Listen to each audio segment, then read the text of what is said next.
होली का त्योहार भारतवर्ष के मुख्य त्योहारों में से एक है।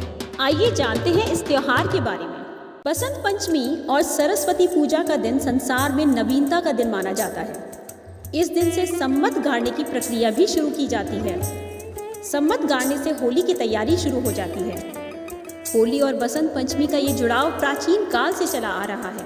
होलिका दहन से पहले होली बनाने की प्रक्रिया 40 दिन पहले ही बसंत पंचमी के दिन शुरू हो जाती है। इस दिन गूलर वृक्ष की टहनी को गांव या मोहल्ले में या जिस जगह पर होली का दहन किया जाना होता है, किसी खुली जगह पर गाड़ दिया जाता है।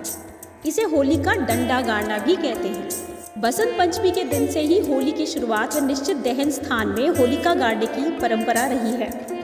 इसके लिए गोबर के उपले की मालाएं बनाई जाती हैं, जिन्हें होलिका में डालकर दहन किया जाता है।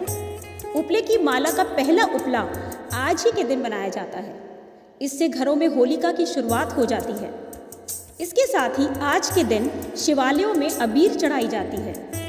इसी अबीर गुलाल को प्रसाद के तौर पर रख लिया जाता है और फिर होली के दिन इससे ही होली खेली जाती है। होली की पूर्व संध्या में होली का दहन किया जाता है। इसके पीछे एक प्राचीन कथा है कि असुर हिरण्याकश्यप भगवान विष्णु से घोर शत्रुता रखता था। इससे अपनी शक्ति के घमंड में आकर स्वयं को ईश्वर कहना शुरू कर दिया और घोषणा कर दी कि राज्य में केवल उसी की पूजा की जाएगी। उसने अपने राज्य में यज्ञ और आहुति बंद करवा दी और भगवान के भक्तों को सताना शुरू कर दिया। हिरण्याकश्यप का पुत्र प्रहलाद भगवान विष्णु का परम भक्त था। पिता के लाख कहने के बावजूद प्रहलाद विष्णु की भक्ति करता रहा। असुराधिपति हिरण्याकश्यप ने अपने पुत्र को मारने की भी कई बार कोशिश की, परंतु भगवान स्वयं उसकी रक्षा करते रहे और उसका बाल भी बाका नहीं हुआ। असुर राजा की बहन होलिका को भगवान शंकर से ऐसी चादर मिली थी जिसे ओढ़ने पर अग्नि उसे जला नहीं सकती थी। होलिका उस चादर को ओढ़कर प्रहलाद को गोद में लेकर चिता पर बैठ गई। दैव योग से वह चादर उड़कर प्रहलाद के ऊपर आ गई, जिससे प्रहलाद की जान बच गई और होलिका जल गई। होलिका दहन के दिन होली जलाकर होलिका नामक दुर्भावना का अंत और भगवान द्वारा भक्त की रक्षा का जश्न मनाया जाता है। होली का त्योहार प्रेम और सद्भावना से जुड़ा त्योहार है, जिसमें अध्यात्म का अनोखा रूप झलकता है। इस त्योहार को रंग और गुलाल के साथ मनाने की परंपरा है। आइए जानते हैं होलिका का पौराणिक महत्व।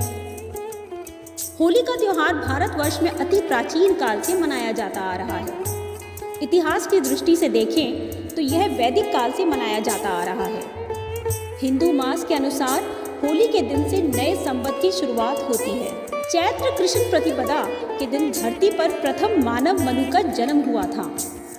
इसी दिन कामदेव का पुनर्जन्म हुआ था। इन सभी खुशियों को व्यक्त करने के लिए रंगोत्सव मनाया जाता है। इसके अलावा हुड़दंग और रंगोत्सव का यह भी कारण बताया जाता है कि नृसिंह रूप में भगवान इसी दिन प्रकट हुए थे और हिरण्याकश्यप नामक महासुर का वध कर भक्त प्रहलाद को दर्शन दिए थे। होलिका दहन की तैयारी यूं तो होली से 8 दिन पहले से ही शुरू हो जाती है, जब होलाष्टक लगता है। इस दिन से ही लोग लकड़ियां इकट्ठी करना शुरू कर देते हैं और होलिका दहन की रात का इंतजार करते हैं। इस रात का शास्त्रों में बड़ा महत्व बताया गया है। ऐसी मान्यता है कि दीपावली और शिवरात्रि की तरह ही इस रात में देवी शक्तियां जागृत होती हैं। इसलिए प्राचीन काल से लोग इस रात होलिका दहन के लिए इकट्ठी की गई लकड़ियों पर कच्चा सूत लपेटकर उसकी पूजा करते हैं। लोगों का ऐसा विश्वास है कि होलिका की पूजा करने के बाद होलिका दहन करना चाहिए और इसकी 7 परिक्रमा करनी चाहिए। इससे रोग और नकारात्मक शक्तियों का प्रभाव दूर होता है। होलिका की अग्नि जल जाने पर उसमें मिठाइयाँ एवं 7 प्रकार के अनाज और गेहूं की बालियां डालने की भी परंपरा रही है। मान्यता है कि पहली फसल का पहला गेहूं ईश्वर और पूर्वजों को भेंट करने से पूरे साल घर में पूर्वजों के आशीर्वाद से सुख, शांति और समृद्धि बनी रहती है। होलिका के पास दीपक जलाने और परिक्रमा करने की परंपरा का पालन अधिकतर लोग करते हैं। परिक्रमा करते समय होलिका में चना, मटर, गेहूं, अलसी डालना चाहिए। होलिका में कपूर भी डालना चाहिए। इससे होली जलते समय कपूर का धुआं वातावरण की पवित्रता बढ़ाता है। होलिका की पूजा करते समय हमारा मुख पूर्व या उत्तर दिशा में होना चाहिए।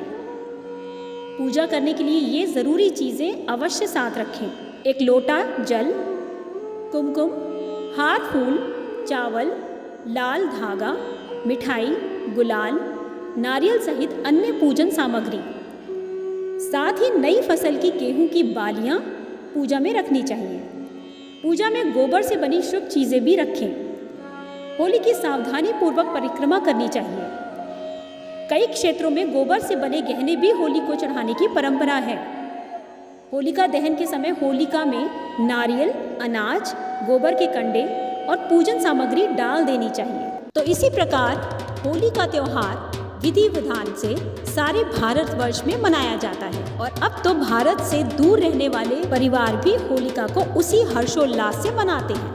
आप सभी को होली त्योहार की बहुत बहुत शुभकामनाएं।